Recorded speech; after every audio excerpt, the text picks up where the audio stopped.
which is going to be our Asher Blue, our Varzi, and the Cranberry Chutney, and with final the cracked pepper crisp. Let's hear from Jessica. Sure. So here we have Asher Blue. This is probably Jeremy's favorite cheese to make, and I will say I'm very curious. I'm going to ask everybody, but every cheesemaker has a cheese that they tasted that changed their lives, that made them want to dive into this world of cheese making. Just like I would think every beer maker had tasted a beer, every winemaker tasted a wine that changed their life. I'm sure there was a chutney that changed your life, that you made you want to learn more about chutneys or salamis or crackers or whatever. And for Jeremy, when we moved back to the farm and my mom said, all right, Jeremy, you want to be a cheesemaker, what kind of cheese do you want to make? And without hesitation, he said blue. There's just something about balancing culture and mold. There's that pungency, the saltiness. It is about the most difficult style of cheese to make. So we go from tome, which is really, really easy, to a raw milk, natural rind, non-homogenized blue. So very, very old world inspired. But we do not follow, he also will say this is kind of a Frankenstein blue. So it's not a Roquefort, it's not a Gorgonzola, it's not a Stilton. It is a blue cheese that shows off our milk and in our region. So as you can imagine, our biggest challenges are heat and humidity, and it can be really hard to make blue cheese here. So we also say that it's probably going to be Jeremy's lifelong mission to learn how to make blue cheeses even better. But this one is very, very near and dear to our hearts. It's named after our second son, who loves to tease his brothers that he's famous, and they aren't, because his cheese we sell more of than the ones named after the other boys. But it's been a fun evolution. And Jeremy, about 3 years ago, I said, well, almost 4 years ago, 2017, went over to France for about 3 weeks and worked with some cheesemakers to really hone in specifically on blue. And I think that Asher Blue has been on the up and up ever since. And I look forward to, even in 10 years, to see how much better it will become. But I really do love that blue cheese is a great vehicle for our grass-based milk. I think that when you taste it, you get all of the like white button mushrooms and grassy, earthy, almost that cave-like flavor profile. So I think it's a good vehicle for our milk. Ryan.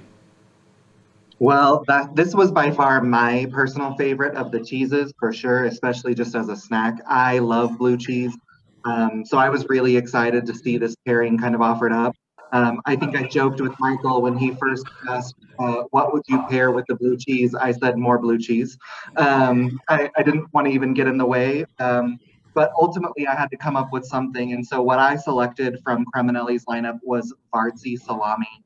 Varzi salami is Cristiano's favorite. So whereas the Suppressa is mine, this is the, right from the artisan, this is his own favorite product that he creates.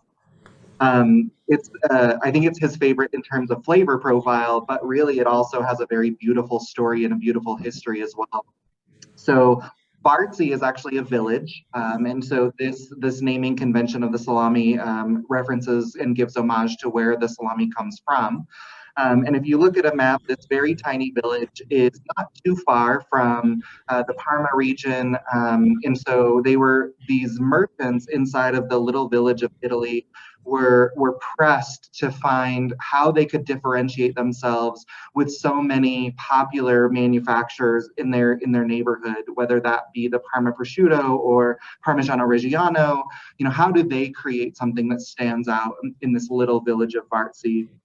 And so back in the 1700s, these merchants came together, these salami manufacturers, and they actually sent scouts down the Via de Sale to the coast, and they met Indonesian trade ships, and they would barter and trade for nutmeg, which was not readily available in Italy. and they would bring this nutmeg back, and that's what they used to finish their salami.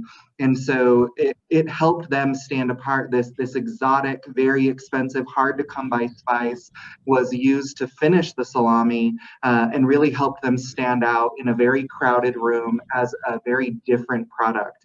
So as you taste this, especially if you're getting a bite on its own, you'll really kind of taste that nutmeg on the finish, the very like subtle, very kind of sweet finish flavor profile. But if you do what I do, which is kind of turn it into a taco vehicle, crunch the crisp right in the middle with a little bit of bite, it was actually a really fun, really great pairing. So layer the salami with the chutney, put the cheese inside, crunch up the crisp, and just kind of roll it up like a taco. It was actually a really great bite for me. And I'm sure it was nice to end with Cristiano's favorite product, since we're all the chief artisan here. All right. Oliver.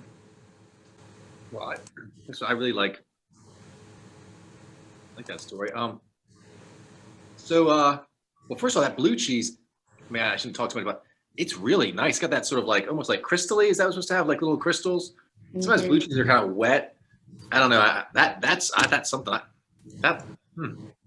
I might like that more than the green. I really like that. It's nice to carve too. You just nice little slices, like zoop, super easy to. Those are my demoing days. How easy can it be sampled out to do? We use the cranberry. You don't need any pectin with cranberry. Cranberry is high in pectin naturally, and it sets up well. I read once that Stilton, that's on the blue cheese, was traditionally paired with cranberry, cranberry sauce. So that's why. So I always say blue cheese with cranberry is good. But this thing, yeah, it's not like Stilton. This has got a crystally or drier thing.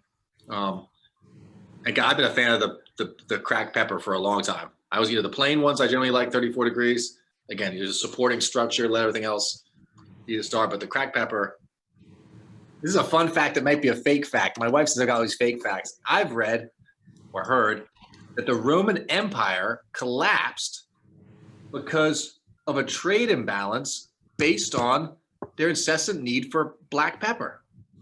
And they were that desperate for it that literally they read it, think, oh, pepper. No, pepper it's a delightful, it's a classic and it's delightful. I think these crackers, so very good pairing, but also great by themselves. Really nice. Robert. Okay, for this pairing, because I love blue cheese as well, it is like my favorite.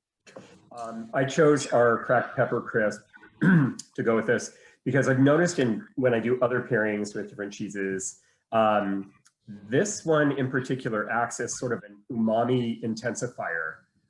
The combination, the combination of cracked pepper, we also put a little bit of chive in the batter we use to make these. It just sort of accelerates that meaty umami flavor in anything you put with it. So I thought, well, this would be kind of cool. It works beautifully. I love the blue cheese has so much subtlety.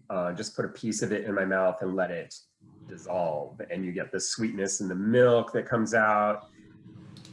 Divine. It's absolutely wonderful. I love the Varzi as well.